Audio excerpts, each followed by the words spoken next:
الحمد لله رب العالمين والصلاة والسلام على رسوله الكريم وعلى آله وأصحابه وأهل بيته أجمعين. أعوذ بالله من الشيطان الرجيم. بسم الله الرحمن الرحيم. فلولا نفر من كل فرقة منهم طائفة ليتفقهوا في الدين. صدق الله مولانا العظيم وصدق رسوله النبي الكريم ونحن على ذلك من الشاهدين والشاكرين. الحمد لله رب العالمين.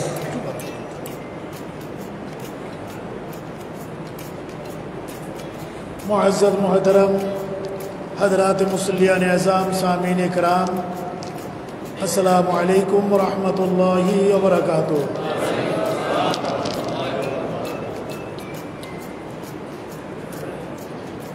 पवित्र शाबानुल मुअज़्ज़म शरीफ आस्ते आस्ते विदाय निये माहे रमज़ान मुबारक शरीफेर बार्ता आमेज आवेग छड़िए पड़ছে। आज के 21 शाबान, এই শাবান মাসের আরেকটি জুমা আমরা পাবো ইনশাআল্লাহ। ইতিপূর্বে আমি আপনাদের খেদমতে আরজ করেছিলাম, নিশ্চয়ই আপনাদের মনে থাকার কথা, যে আজকের এই জুমাতে আমি আমাদের মযহাবের মহান ইমাম,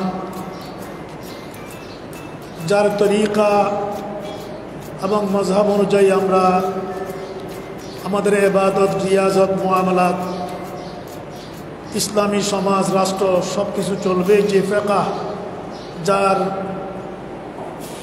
মাধ্যমে আমরা যে আইন পেয়েছি, শরীয়তের আইন,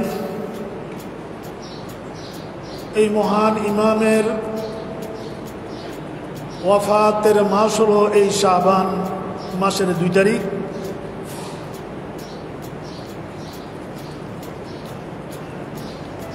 সেই প্রাসঙ্গিকতায় আমি আপনাদের খেদমতে আরজ করেছি, এই মহান ইমামের ওয়াফাতের মাস হিসাবে আমি একটি জুমা আপনাদের খেদমতে আলোচনা করব।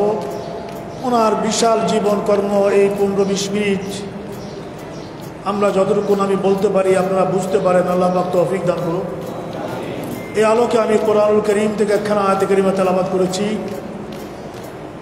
সে আয়াতে কারিমার তরজমা, এর আলোকে এই মহান ইমামের হায়াতে তাইয়্যিবা, কর্ম এবং জীবন আমি তুলে আনার চেষ্টা করব। আল্লাহ পাক রব্বুল আলামিন হাকামুল হাকিমিন ইরশাদ ফরমাচ্ছেন, ফালাউলা নাফারা মিন কুল্লি ফিরকাতিন মিনহুম তাইফা। তাদের মধ্য থেকে, অর্থাৎ মুসলিম উম্মার মধ্য থেকে সবাই না হলো একটা অংশ কেন বের হয় না?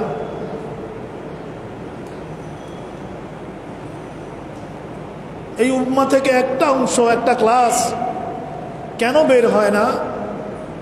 লিয়াতাফাক্কাহু ফিদ্দীন। এই অংশ বের হবে, এই জন্য এদের কাজ হবে, এরা শরীয়তে ইসলামিয়া, দিন ধর্ম, কোরআন সুন্নাহ সম্পর্কে ওরা তাফাক্কুহ অর্জন করবে, জ্ঞান অর্জন করবে, এবং এগুলো আবার মানুষের মাঝে ছড়িয়ে দিবে। এই কাজ আঞ্জাম দেওয়ার জন্য একটা অংশ কেন বের হচ্ছে না? এই কাজের জন্য একটা অংশকে বের হতে হবে। বলুন সুবহানাল্লাহ।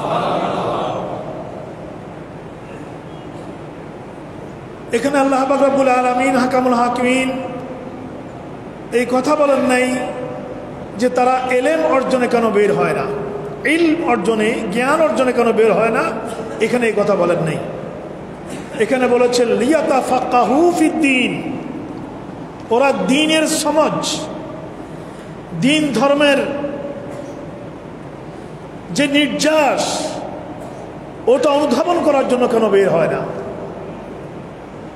এই যে লিয়াতাফাক্কাহু, তাফাক্কুহ শব্দ আল্লাহ পাক ইস্তেমাল করেছেন, ইউজ করেছেন, এখান থেকেই ফিকহ, ফকি, মুফতি এগুলো বেরিয়েছে। ইলম এবং ফুকাহা এক জিনিস নয়। কোরআন এবং হাদিসের ইলম এটা একজন মুসলিম আলেম যেমন অর্জন করতে পারে, এটা একজন খ্রিস্টান স্কলার অর্জন করতে পারে। সে এটা নিয়ে গবেষণা করলে এটা অর্জন করতে পারে। হাদিস পড়ে, কোরআন পড়ে জ্ঞান অর্জন অনেকেই করছে, মুসলিম অমুসলিম অনেকেই করছে। আল্লাহ পাক এখানে এই জন্য এলিমের কথা বলেন নাই, বলেছেন তাফাক্কুহ, লিয়াতাফাক্কাহু। অন্যরা যারা ঈমানবিহীন এলেম অর্জন করে, ঈমান নাই, কোরআন হাদিস পড়ছে, তার কাছে দ্বীনের তাফাক্কুহ, দ্বীনের হাকিকত তার কাছে অনুধাবিত হবে না। বলুন সুবহানাল্লাহ। কথাটা আশা করি আপনারা বুঝতে পেরেছেন। এই জন্যেই আমরা দেখি অনেক আলেমও কোরআন হাদিস পড়ে অনেক বড় স্কলার হয়েছে, কিন্তু উল্টাপাল্টা কথাবার্তা বলে, মানুষকে গুমরা করে দেয়। এর কারণ হচ্ছে সে আলেম, কিন্তু লিয়াতাফাক্কাহু ফিদ্দীন, তাফাক্কুহে দ্বীন, শরীয়ত ইসলামী আর তাফাক্কুহ নির্যাস, ভিতরের যে জ্ঞান ওটা আসে নাই। সে পৃষ্ঠার পর পৃষ্ঠা পড়েছে, কথা বুঝতে পেরেছেন? সে 56 পৃষ্ঠা পড়েছে, কিন্তু আল্লাহ পাক যেটা বলেছেন লিয়াতাফাক্কাহু, এই যে কোরআন শরীফের আয়াতে কারীমা, এই যে হাদিস শরীফ, এর যে নির্যাস, এর যে আভ্যন্তরীণ কথা, আল্লাহ পাক কি বলতে চেয়েছেন, রসুল কি বলতে চেয়েছেন, এটা বুঝাটাকে বলা হয় তাফাক্কুহ। এরাই হয় ফকিহ। ইমামে আজম, ইমামুল আইম্মা, ইমামে আবু হানিফা রাদিয়াল্লাহু তাআলা আনহু, উনি ছিলেন এই স্তরের ফকিহদের মধ্যে সর্বশ্রেষ্ঠ। সাহাবায়ে কেরামের পরে উনি সর্বশ্রেষ্ঠ। বলি আলহামদুলিল্লাহ। আসুন, এই মহান ইমাম জীবনের প্রথমে, ওনার মূল নাম হচ্ছে নোমান বিন সাবেত, হযরত নোমান বিন সাবেত, এটা মূল নাম। আর ওনার প্রসিদ্ধি হচ্ছে ইমামে আবু হানিফা। আমরা যারা তাকে অনুসরণ করে চলি আমাদেরকে বলা হয় হানফি। যারা ইমাম শাফিকে অনুসরণ করে শাফি, কেউ মালিকি, কেউ হাম্বলি। এই 4টা মযহাব, হানফি, শাফি, মালিকি, হাম্বলি, এই 4টা মযহাব গোটা মুসলিম উম্মার কাছে ঐকমত্যভাবে গ্রহণযোগ্য। এই মযহাবের বাইরে যারা আছে লা মযহাবি, এদের সংখ্যা অতি নগণ্য থেকে নগণ্য। আপনারা হারামাইন শরীফানে গেলে দেখবেন, হজ করতে গেলে এক একজন এক একভাবে নামাজ পড়ে, মূল নামাজ একই, কিছু বেশ কম, কিন্তু না, এরা কেউ প্রত্যেকেই কোনো না কোনো মযহাবের অনুসারী, প্রত্যেকেই কোনো না কোনো মযহাবের অনুসারী। এই জন্য হারাম শরীফে, মদিনাতুল মুনাওয়ারায়, মক্কাতুল মুকাররমায় শাফি মযহাবের ইমামের পিছনে ইক্তেদা করতে কোনো সমস্যা, মালিকি মযহাবের ইমামের পিছনে ইক্তেদা করতে কোনো সমস্যা নাই, হানফি মযহাবের ইমামের পিছনে ইক্তেদা করতে, কোনো নামাজ পড়তে কোনো সমস্যা নাই। সমস্যা হচ্ছে এমন লোকের পিছনে ইক্তেদা করতে যার ঈমান এবং আকীদার মধ্যে খলল আছে, যার ঈমান এবং আকীদার মধ্যে ত্রুটি আছে। এগুলো বিভিন্ন মযহাবে বাবা ভাগ হয়ে গেল, কারো ঈমান আকীদার মধ্যে কোনো সমস্যা নাই। আসুন, এই মহান ইমাম যখন ছোট শিশু, আস্তে আস্তে উনি কিশোর হয়েছেন, যৌবন প্রাপ্ত হয়েছেন। ওনার প্রথম দিকের পেশা ছিল ব্যবসা করা। উনি ব্যবসা করতেন। যে কোনো মুহাদ্দিস, মুফাসসির, আলিম, উলামা, ওনারা দ্বীনকে রিস্কের উসিলা বানান নাই। প্রত্যেকেই ওনারা ভালো ভালো ব্যবসায়ী ছিলেন। অলিকুল শিরোমণি হুজুর গৌস পাক আব্দুল কাদের জিলানী, উনি প্রসিদ্ধ ব্যবসায়ী ছিলেন। ইমামে আবু হানিফা প্রসিদ্ধ ব্যবসায়ী ছিলেন। শুধু ব্যবসায়ী ছিলেন না, প্রতিষ্ঠিত ব্যবসায়ী, এবং বাগদাদে উনি একজন রিচেস্ট ম্যান, একজন ভালো ব্যবসায়ী ছিলেন। ব্যবসা তিজারত এটা ইবাদত। যদি সঠিকভাবে ব্যবসা করা যায় এটা হচ্ছে ইবাদত। আর যদি এরকম ব্যবসা করা হয় যে আমি রমজান আসলে আমি বিভিন্ন প্রক্রিয়ার মধ্য দিয়ে আমি ডাল চালের দাম বাড়িয়ে দেব, আমি 2 পয়সা ইনকাম করব, মানুষকে কষ্ট দেব, এরকম ব্যবসায়ী যারা, ওই ব্যবসা কোনোদিন হালাল নয়, এবং ওই আয় ইনকাম এটা হারাম, এটা কোনোদিন হালাল নয়। মুহতারাম হাজরিন, নতুবা ব্যবসা তিজারত এটা ইবাদতের মধ্যে শামিল। আল্লাহ পাক আমাদেরকে সহিভাবে ব্যবসা করার তৌফিক দান করুন। সবাই একসাথে বলি আমিন। রিজিকের ওসিলা লাগবে, কিন্তু সে ওসিলা সেটা অনেস্টলি হতে হবে। সেখানে যদি অনেস্টি না থাকে দোয়া মোনাজাত কোনোদিন কবুল হবে না, এবং যত কোটি টাকার মালিক আপনি হন না কেন আপনার জীবনে, পরিবারে, ঘরে, বাইরে কোথাও শান্তি আসবে না, এটা শিওর। যাই হোক মুহতারাম হাজরিন, উনি একজন ব্যবসায়ী, উনি পড়ে গেলেন আল্লাহর একজন মহান ওলি আরেকজন ফকির নজরে। ওনার নাম হযরত ইমাম শাআবী রাদিয়াল্লাহু তাআলা আনহু। ইমামে শাআবী উনি নুমান বিন সাবিত অর্থাৎ আমাদের মাযহাবের ইমাম, ইমাম আবু হানিফাকে ডাক দিলেন, তুমি আমার দরবারে এসো। আসলেন, বললেন তুমি করো কি? যে হুজুর আমি ব্যবসায়ী, আমি ব্যবসা বাণিজ্য করি। ইমামে শাআবী রাহমাতুল্লাহ আলাইহি ইমাম আবু হানিফার চেহারার দিকে তাকিয়ে থাকলেন, তুমি ব্যবসা করো, এটা ভালো, ব্যবসা খারাপ না, রিস্কের উসিলা হিসেবে তোমার থাকবে। তুমি কোথায় বেশি যাও?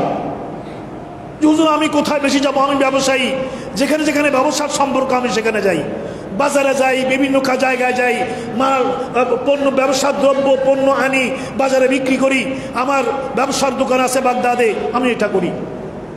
উনি বললেন যে দেখো ওটা করো, অসুবিধা নাই, কিন্তু তুমি আলেম, উলামা, ফকি, ইমাম, পীর, মাশায়েখ এদের দরবারে একটু আসিও। জোরে বলেন সুবহানাল্লাহ। ইমামে আবু হানিফা বললেন হুজুর কি জন্য? বললেন যে আমি তো তোমার চেহারার ভিতরে ইতিহাসের শ্রেষ্ঠ ফকি হওয়ার আলামত দেখতে পাচ্ছি। তুমি যে কাজ করছো এটা ভালো, এটা রিস্কের ওসিলা, কিন্তু আল্লাহ পাক তোমাকে এটার জন্য পাঠান নাই। আমি তোমার নজরে, তোমার দৃষ্টিতে, তোমার চেহারার নূরানিয়তে, তোমার চেহারার আলোতে, তোমার জেহেন জাগাবাতে আমি দেখতে পাচ্ছি আল্লাহ পাক তোমাকে অন্য কাজের জন্য পাঠিয়েছে।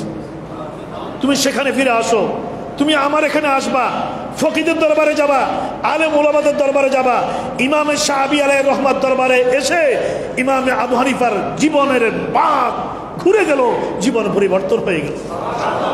জোরে বলুন না সুবহানাল্লাহ।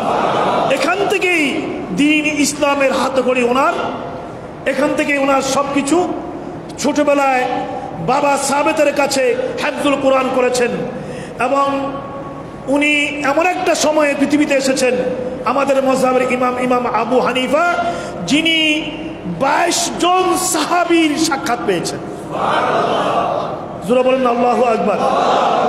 এখানেই অন্য মাযহাবের ইমামের সাথে আমাদের মাযহাবের ইমামের পার্থক্য। একটা কথা মনে রাখবেন, আল্লাহ রাসূল ইরশাদ করেছেন যে আসহাবী কান নুজুম, আমার সাহাবীরা আকাশের নক্ষত্রের মতো। এরা আকাশের নক্ষত্র। আকাশের নক্ষত্র দেখে একজন দিগভ্রান্ত জাহাজের ক্যাপ্টেন যেমন তার রাস্তা ঠিক করে, ঠিক তেমনি ভাবে আমার উম্মত একজন সাহাবীকে পেলেই তার জীবন চলার পথ ঠিক হয়ে যাবে। বলুন সুবহান। বিআইয়িহিম ইক্তাদাইতুম ইহতাদাইতুম, যে কোনো সাহাবীকে তোমরা অনুসরণ করবা, এরা হচ্ছে আসমানের নক্ষত্র, আসমানের সিতারার মতো। কিন্তু অন্য মাযহাবের কোনো ইমাম কোনো সাহাবীকে দেখেন নাই, কোনো সাহাবীর সাক্ষাৎ পান নাই। ইমামে আবু হানিফা 22 জন জলিলুল কদর সাহাবীর সাক্ষাৎ পেয়েছেন, এবং যারা সাহাবীকে দেখেছে তারা তাবী। উনি তাবীর ভিতরে ওনার 500 জন উস্তাদ আছে। জোরে বলেন না সুবহানাল্লাহ। তাবী মানে যারা সাহাবী দেখেছে, তাবীর ভিতরে ওনার 500 উস্তাদ আছে। এবং ওনার উস্তাদ ইমামে শাবি উনি নিজেই 500 জন সাহাবা একরামের সাক্ষাৎ পেয়েছেন। অর্থাৎ উনি যে উস্তাদের কাছ থেকে নিয়েছেন, উনি 500 জন সাহাবার সাক্ষাৎ পেয়েছে। এবং তাবির ভিতরে ইমামে আবু হানিফার 500 নয়, আমার মনে পড়ছে 4000 মতো তাবি উনার উস্তাদি, উনি ওনাদের উস্তাদি লাভ করেছেন। সুবহানাল্লাহ বলেন, 4000 তাবি থেকে। তাহলে অন্যান্য ইমামরা নামাজ কিভাবে পড়তে হবে, রোজা কিভাবে রাখতে হবে, হজ কিভাবে করতে হবে, যাকাত কিভাবে দিতে হবে, ইসলামী সমাজ রাষ্ট্র কিভাবে পরিচালনা করতে হবে, এই সমস্ত বিষয়ে ওনারা দ্বীনের উপরে তাফাক্কুহ করে চিন্তা গবেষণা করে যেটা দিয়েছেন, ওনারা গবেষণা করে দিয়েছেন যে নামাজ এভাবে পড়তে হবে। আর ইমামে আবু হানিফা আমাদেরকে নামাজের যে নিয়ম শিক্ষা দিয়েছেন ওটা উনি সাহাবীদেরকে দেখে দিয়েছেন। সুবহানাল্লাহ বলবেন না? উনি সাহাবী দেখে দিয়েছেন। যে সমস্ত সাহাবীদেরকে উনি দেখেছেন, উনি কি ওনাদের নামাজ দেখেন নাই? দেখেছেন। তাই উনি নামাজের মধ্যে বারবার হাত তোলা এটা উনি মশালার অন্তর্ভুক্ত করেন নাই। জোরে আমিন বলা উনি এই সমস্ত সাহাবা একরাম থেকে দেখেন নাই। উনি যেটা চোখে দেখেছেন, যেটা পড়েছেন সেটা নয়, উনি যেটা দেখেছেন ওটা দিয়েই এই হানফি মযহাবের বিস্তৃতি, এটার ব্যাপকতা। এই জন্য আজকে সারা বিশ্বব্যাপী মুসলিম উম্মার 200 কোটির মধ্যে 150 কোটি মুসলিম উম্মা মুসলমান এই হানফি মযহাবের মুত্তাবে, এটার অনুসারী। জোরে বলেন। উনি ইসলামকে, শরীয়তে ইসলামিয়াকে অনেক সহজ করে আমাদের সামনে দিয়েছেন। সব কিছু, নামাজ, রোজা, হজ, যাকাত সব ব্যাপারে উনি সহজতর দিক উনি ওনার চিন্তার মধ্যে রেখেছেন। এবং সাহাবায়ে কেরামকে দেখে সেভাবেই উনি আজকে আমাদের সামনে সে নিয়ামত রেখে গিয়েছেন। মুহতারাম হাজিরিন, যেই কথা আমি আপনাদেরকে আনতে চাই সেটা হলো, আজকের এই কঠিন এবং জটিল সময়ে এই মযহাব সম্পর্কে আমাদের ধারণা নাই। আমরা নামাজ পড়ছি, ছোট্টবেলায় হুজুর যেভাবে শিখিয়ে দিয়েছেন, উস্তাদ মা বাবা যেভাবে শিখিয়ে দিয়েছেন, আমরা সেভাবেই পড়ছি। যত কারণে মযহাব সম্পর্কে আমাদের ধারণা না থাকার কারণে, ইমাম সম্পর্কে ধারণা না থাকার কারণে আমরা আজকাল নানা রকমের বিভ্রান্তির বেড়াজালেও আমরা আবদ্ধ হয়ে যাচ্ছি। এই জায়গায় যদি আমাদের গবেষণা থাকতো, একটা জ্ঞান থাকতো, তাহলে আমরা বিভ্রান্তির বেড়াজালে আবদ্ধ হতে পারতাম না। মুহতারাম হাজরিন, ইমামে আজম আবু হানিফা শুধুমাত্র উনি জ্ঞানের জগতে, ইলমের জগতে এত মহান ছিলেন এমনটি নয়, বরঞ্চ আল্লাহ পাক রব্বুল আলামিন হাকিমুল হাকিমিন ওনাকে এমন যোগ্যতা দিয়ে পাঠিয়েছেন, ওনার দিকে ইঙ্গিত করে আল্লাহ রাসূল ইরশাদ করেছেন যে পৃথিবীর জ্ঞান বিজ্ঞান যদি সুরাইয়া তারকায় উঠে যায়, একটা তারকা আছে সুরাইয়া, এটা ঝলমল ঝলমল করে, রাসূল ইরশাদ করেছেন পৃথিবীর জ্ঞান বিজ্ঞান যদি সুরাইয়া তারকায় আল্লাহ পাক উঠিয়ে নেন, সেখান থেকে ফিরিয়ে আনার জন্য পারস্যের একজন ব্যক্তি যথেষ্ট। আমার উম্মতের এমন একজন ব্যক্তি জন্ম নেবে যার বাড়ি পারস্য, তিনি সুরাইয়া থেকে সে ইলম জ্ঞান বিজ্ঞান আবার জমিনে ফিরিয়ে আনতে পারবে। এই হাদিসের উপরে গবেষণা করে যারা হাদিসের ব্যাখ্যাকার, ওরা বলেছে আল্লাহ রাসূল এই হাদিস দ্বারা ইমামে আজম আবু হানিফার জীবন কর্মের দিকে ইঙ্গিত করেছে। জোরে বলেন না সুবহানাল্লাহ। হায় হায় হায়, ইমামে আজম আবু হানিফা উনি ওনার জীবন কর্মে আমরা দেখি যে দ্বীনের এই খেদমত করতে গিয়ে ওনাকে নানাভাবে সরকারের অত্যাচারের, অবিচারের, নির্যাতনের সম্মুখীন হতে হয়েছে। তৎকালীন গভর্নমেন্ট আব্বাসী খলিফা আল মনসুর উনি দেখলো যে জনগণ ইমাম আজম আবু হানিফা ছাড়া কিচ্ছু বুঝে না, জনগণ কেবল ওনাকেই বুঝে, ওনাকে, ওনার জনপ্রিয়তা, ভালোবাসা সারা দেশব্যাপী। আর উনি গভর্নমেন্টকে বারবার তাই তাগাদা করেন যে তুমি রাষ্ট্র এইভাবে পরিচালনা করো, রাষ্ট্র এইভাবে পরিচালনা করো।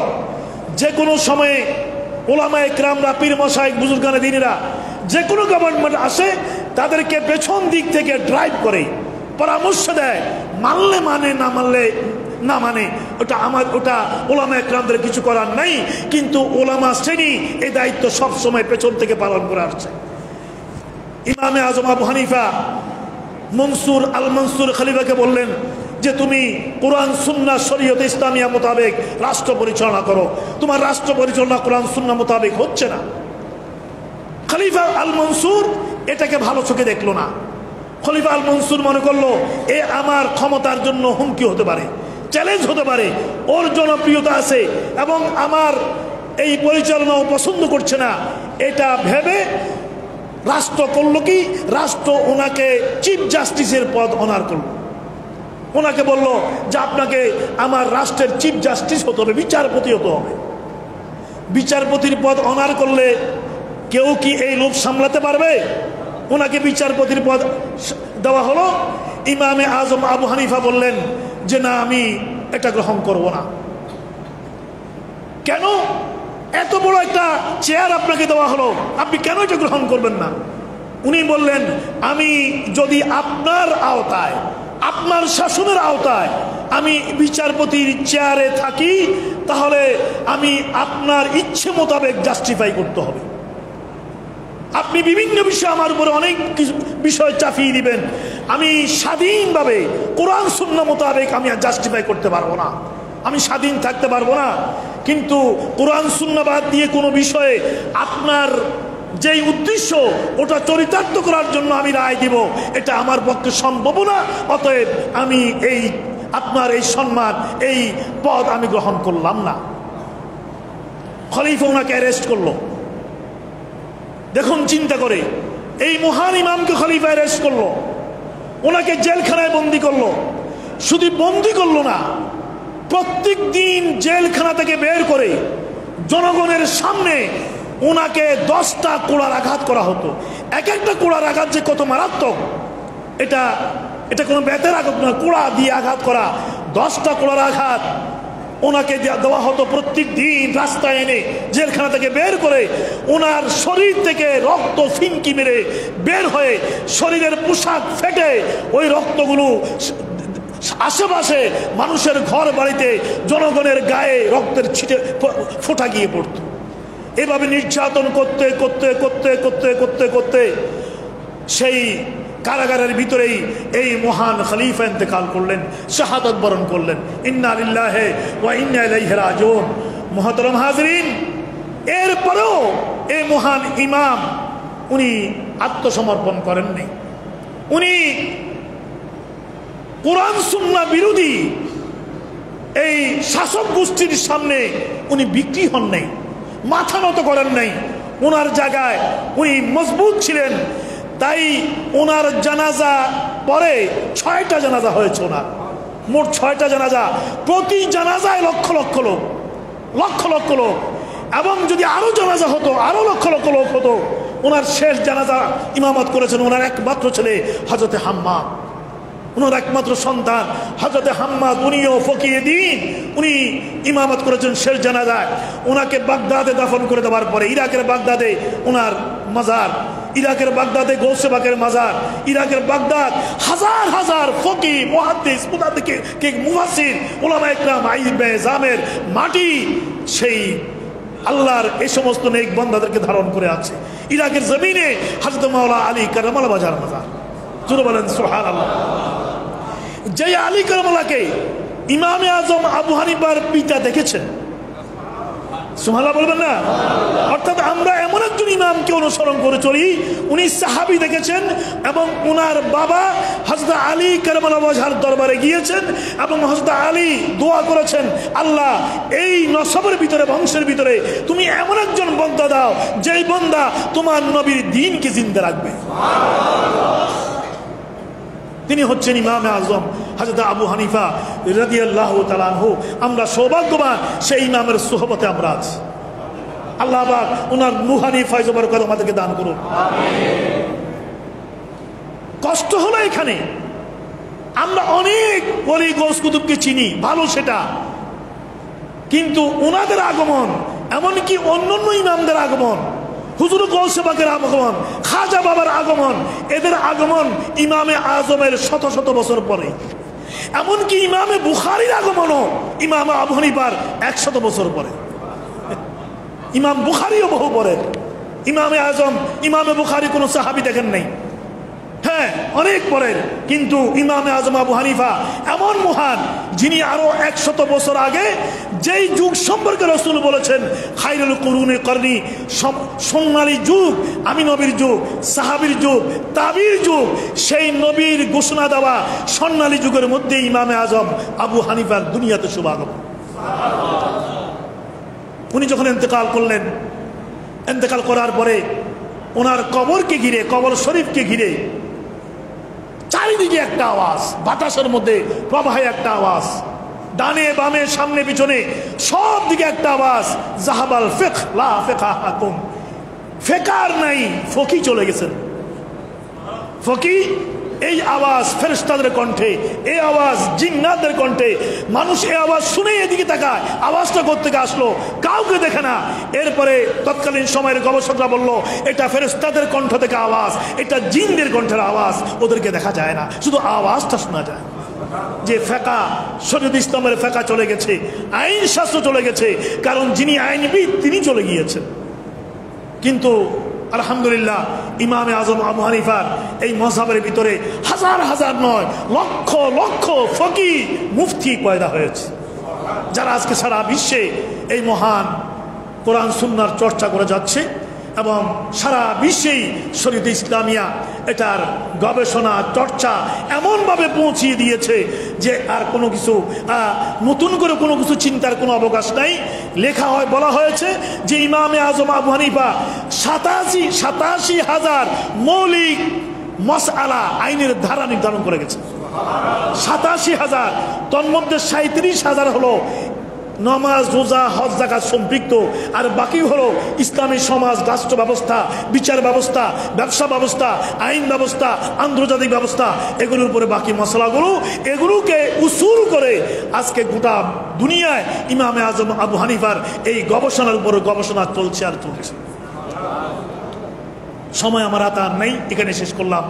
আল্লাহ পাক রব্বুল আলামিন হাকামুল হাকিমিন এই মহান ইমামকে জানার চেনার তৌফিক দান করুন। বাজারে বই আছে, সাবধান, কেউ কোনোদিন কারো প্ররোচনায় খারাপ মন্তব্য করবেন না, এটা করবেন না। ওই সময়ও ইমামে আজমের উপরে বহু ফতোয়া এসেছে। আমি যে ইঙ্গিত করেছি এগুলো সব রাজনৈতিক ফতোয়া, গভর্নমেন্টের প্ররোচনায় সরকারের পদলেহি কিছু আলেম সেই সময় ওনাকে কাফের ফতোয়া দিয়েছে, ওনাকে মুরতাদ ফতোয়া দিয়েছে, কাফের ফতোয়া দিয়েছে, ওনাকে জাহান্নামী বলেছে। কিন্তু ওনাকে জনগণের কলব থেকে, জনগণের হৃদয় থেকে ওনাকে তখনও সরানো যায়নি, এখনো না। এই জন্য এই কথা বলেই শেষ করি। ইমামে শাফি, যিনি ইমামে আবু হানিফাকে দেখানো নাই, অনেক পরে এসেছেন, ইমামে শাফি ইরশাদ করেন যে আমি এত মহান ফকি আর দেখিনি। আমি ইমাম শাফি, আমার মযহাব আলাদা, কিন্তু আমি যখন কোনো মশালায় সমস্যায় পড়ে যাই, আমি যখন কিতাবের কোনো কিছু বুঝি না, আমি গবেষণার পরে গবেষণা করে আমার সমকালীন ফকিদের কাছে গিয়েও যখন কোনো মশালার সমাধান পায় না, ইন্নী লা আতাবাররাকু বিহানিফাতা, আরবি আপনারা বুঝে গিয়েছেন, আমি ইমামে আবু হানিফার দিকে রুজু হয়ে যাই, আমি আমার কলবকে ইমাম আবু হানিফার দিকে করে দিই।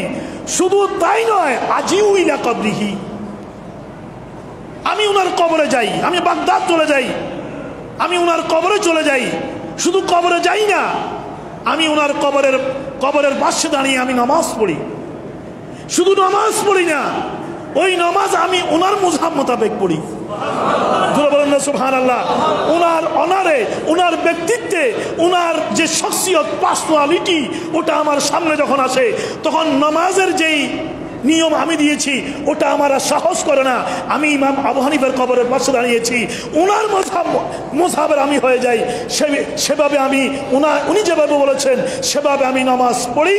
নামাজ পড়ার পরে আমি উনার ওসিলা দিয়ে আমি আল্লাহর দরবারে ইনদা কবরিহি, উনার কবরের পাশে দাঁড়িয়ে আমি আল্লাহর দরবারে ফরিয়াদ করি যে আল্লাহ, এই মহান ইমামের ওসিলায় আমাকে এই জায়গাটুকুন বুঝিয়ে দাও।